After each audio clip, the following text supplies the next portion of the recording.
What is up, guys, and welcome back to the channel, guys. We here with another special recommendation. This is part 2 of 3 things about America that don't make sense after living in Sweden. My guy Andrew Austin here back up. I can kind of guess what it gonna be about, just simply because I seen the 2 presidents, or the former and the current president, on the thumbnails. So definitely gonna be interesting. We finna check this out. Y'all hit that subscribe button. Let's see what this about. Let's see what it's about. Hey guys, what's going on? Andrew coming at you. And in this one, we're going to talk about 3 more things that make no sense about the United States to me after living in Sweden for 10 years. So we're going to go into this. The last video was quite popular on this, so I hope everybody enjoys. Starting with number 1, how wasteful we are in America. And what I mean by this is how terrible our recycling is. In a recent article coming out, I found that only 5% of the plastic that you're actually trying to recycle in the United States actually gets recycled.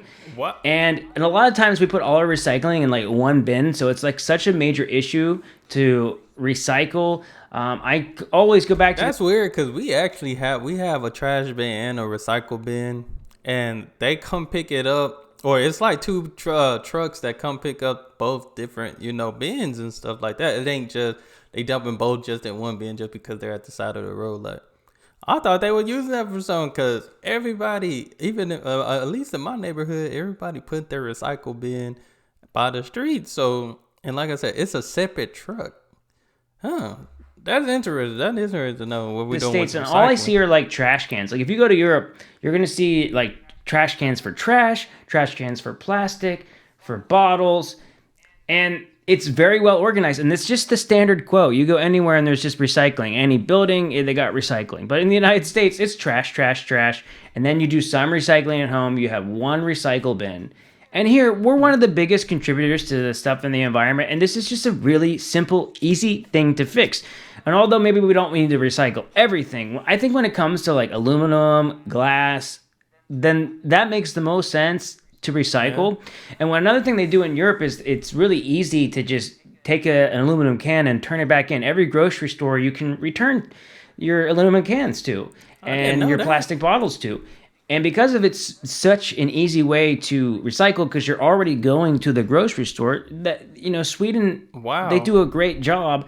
And in some cases, they're actually taking in other people's trash in a sense, if you will. They're doing such a good job of not being wasteful. Even food is what the buses are running on. And here's the thing in America, we had the capability to do it. I think this is a case where it's on a state-by-state basis. So maybe if you live in California, recycling might be a little bit better than if you're in Arizona, for example. Oh, okay, yeah. And that might just be due to a lot of... That makes a lot of sense. I always say, especially here in the States, everything is ran state to state. Everything is different. You go to a different state, it's going to be different rules, different laws or whatever. But I know in Texas, we do have, you see in certain stores, they have more than just a trash bin. But it's just certain stores, like major, like of course, Walmart. Walmart's going to have that. But like a smaller store or a gas station, they're not going to have recycle bins. They just have straight trash cans. Different factors. I think we need to do it on a national scale and actually take it seriously, because 1, it's going to save us money in the long run being able to recycle things, and 2, it's just a no-brainer and it's good for the economy, and we need to have these recycling centers near every community. Yeah. It's just the way to move forward. So that's number 1. Number 2 has to be cable news. Not cable. I mean, one of the most interesting things I can say about America is we don't get a lot of news about the rest of the world. But we got like 3 24-hour news stations just talking about stuff going on in America. Now, I like the news. I like to learn things. But part of the problem with the news nowadays is it needs to be, the world is constantly like going to end. It's all these terrible stories that when you actually watch cable news, you just feel more terrible about the world. Well, who likes to watch cable news a lot? I mean, if you look when it comes to Fox News and a lot of other channels, it's mostly baby boomers and older that are consuming this news. So if you watch this news every single day, it starts to almost affect your negative health, your mental health in a negative way. 'Cause all they talking about is car wrecks, the weather. Those are things you see that's happening, but They don't, like you said, they don't be talking about nothing much. If I want to learn about the world, I pretty much go to Twitter to see like some breaking news. Because if it's something major that happened around the world, it's gonna be trending like in an instant, just about. And you suddenly start to get more and more political because so many news channels in the United States, not only is it cable news, but they're always backed by somebody. So, like, I think CNN's owned by billionaires. It always has like a liberal view. Fox CNN, TMZ, those be the worst right there. News is owned by billionaires. It's got a conservative view. I would say MSNBC has a little bit of a left news. We're like in Sweden, yes, you can make some arguments that some of the news is skewed to the left. But when I watch the news for like report example on the television, I don't really get the sense that they're pushing one agenda over the next as much as it's just neutral. And in the US, you can maybe make an argument that like NPR would be neutral, but so much of it is just fueling the division in America right now and just fueling so much negativity. You really don't need to have that many 24-hour news. And there's not that much news to talk about, right? So they're constantly talking about issues. If I'm watching Tucker Carlson every night on Fox News and he's telling me that America is becoming a socialistic hellhole and he's showing me examples of this each and every week, I'm going to start getting angry, right? And I'm going to start thinking that, hey, we're losing our country here, guys. I mean, everything is completely falling apart and I'm going to start losing my mind over it. And they're just keeping you glued to the screen. That's what they want. Giving advertisements. It's the same with like Facebook or anything else. And and you can say the same about radio stations because most times radio stations, it ain't even about playing music no more.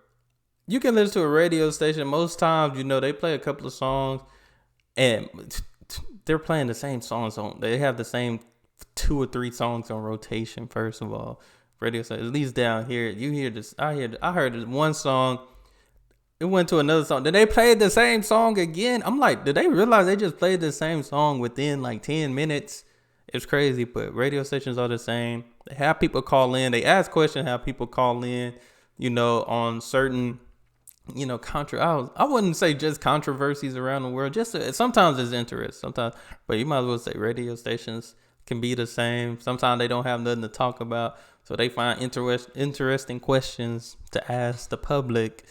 So they can, but yeah, definitely they need to get better. They just want to keep you engaged. They can keep you engaged if they make you angry. Anger is one of the biggest motivators when it comes to engagement. It's one of the major issues we're also having in the news industry when it comes to just clickbait articles, for example. Heck, I got to clickbait a little bit on YouTube sometimes just to get anything across. It's just the way it is nowadays. And I think that we would benefit from getting rid of these cable news stations and actually trying to have more neutral news because people are getting their news from other sources, which usually just means baby boomers are reading stuff on Facebook, which is kind of scary. But yeah, that's kind of the situation for right now. And of course, it's not all baby boomers, but I'm just saying I'm shocked at the level of ones that are like, they're completely getting radicalized by stuff they're reading and watching on the news because they're so convinced that CNN is fake news and then they're so convinced that the news on the right isn't and then vice versa. Yeah. People on the left are the same and then they have outrageous views on. And that's what I believe, like baby boomers and stuff. I think that's why they're looking at these generations like, oh man, it's horrible. Oh, these are... But in reality, it's like every generation had its problems. Every generation had its ups and downs. Technology made a difference in this generation. That's one thing it made a huge difference. Because back then, something, it's some positives and some negatives. Let's just say that. It's stuff as well. So it's kind of craziness right now. And then the third thing that makes absolutely no sense to me in the United States is the 2-party political system. How are we going to have like over 300 million people in the States and 2 ideas to choose from? 2 bad decisions. That's what I call it. 2 bad decisions. 2 ideas.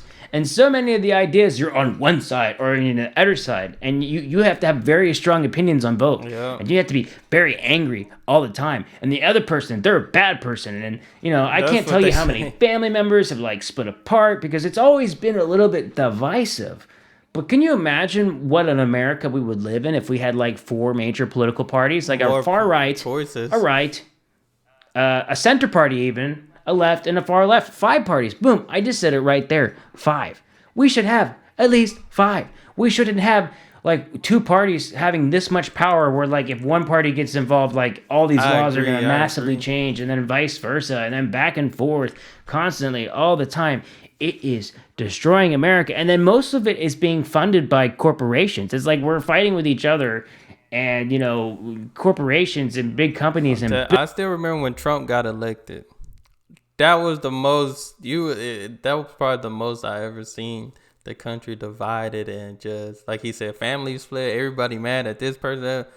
Like that was the first time I seen like people just let the political parties or the government just destroy friendships and all this stuff just because of who they voted for. I said, what is the world coming to when we can't even agree to disagree, or you know, all these different things? It's crazy. But it goes to show like how selfish we have become, you know. And I always say anyway, when it comes to the president, every 4 years there's a new president. Which means every 4 years, something's going to change. If something's happening in this 4 years, it's going to be probably turned around the next 4 years. It's going to be coming back. And that's just how it works. Because depending on who in there, they're going to be changing and flipping the laws anyway. So maybe these next 4 years, you don't like what laws in place. But in the next 4 years, the guy that get in there might change that. You never know. That's just how it works to me. Billionaires are what's fueling American politics, and not actually what the people want. And what it did, the two-party system, was it made everybody feel disenfranchised. People stopped voting. A guy like Donald Trump came around, threw a monkey wrench through the system, and then when we saw how dangerous and terrible things could have got, and now you see America kind of pushing back a little bit against Trumpism, and hopefully like democracy is going to come on the other side of it. But this is a direct result of the two-party system. People voted for Trump and were angry because two parties, just nothing was changing. It was just the same thing each and every year. So I hope moving forward, more political parties can be formed. The problem is Republicans and Democrats, they never want to give up the power that they have. Exactly. And in some cases, when we have presidential debates, they don't even let the third-party people speak. I think the last time a third-party political candidate actually spoke was Ross Perot. And I believe Ross Perot was the reason that Bill Clinton won at the time, because usually the third-party candidate does pull from the Republican Party. But I think it would maybe damage the Republican Party and other parties in the short term. But in the long term, it would be better for America. Because then you'd have like four groups of people that disagree, but it's no longer an us and them mentality. Yeah. I mean, this is absolutely stupid. And I believe most Americans agree with this, but also they have strong opinions either way, so they're already so mad at the other party or vice versa. Oh, like, they gonna do this, stop, they gonna do crying that. out loud. Not everybody's the enemy. We just need better ideas. We need more ideas. And we need to stop drawing lines in the sand and saying, you're on this side or you're on that side. You're either a socialist or you want to destroy democracy. Like, imagine having those two choices, and then that's all you hear constantly. What that does to your mental health, what that does to how you see your neighbor. Oh my gosh, we got to stop looking at each other like the enemy and just look around and say, hey, we got to be doing a better job overall. And I'd rather vote for a Democratic candidate that has good ideas, or a Republican candidate that has good ideas, that doesn't focus on these inner struggles of us and them and tapping into that anger and hate. It's just ridiculous. So that's my 2 cents on these two issues. I hope you guys enjoyed this one. If you did, go ahead and smash that like button. I would love to have you subscribe, because I'm very close to 16,000 subscribers, which would be cool to hit. And I'll see you guys in the next video. Definitely gonna hit the like button. No, I definitely agree. I feel like that's what it's become to, you know, guys. That's what it has become. We got these two parties, and you either on this side or that side. There's no options out here. But like you said, like, and I feel like most people don't vote for certain presidents because of how they feel like they are versus what they, you know, the plans they have in place. So it ain't even about the plans they have in place. It's about, I don't like this person. I don't like what he said. Let's go with the other guy. And you don't even know what the other guys are gonna do. That's the crazy thing to me, because I don't think people really do their research. Be like, you know, what is really gonna help America? Let me see. Let me go with the candidate that really has the plan to make a change for the people. I don't know. It's craziness to me. But that's all I have for this video. I appreciate y'all for sending a recommendation. As always, my guy Andrew Austin definitely always has some good stuff. So I enjoy this. Definitely agree. That's all I have for this video. Y'all be blessed, be the best, and be you. I'm out.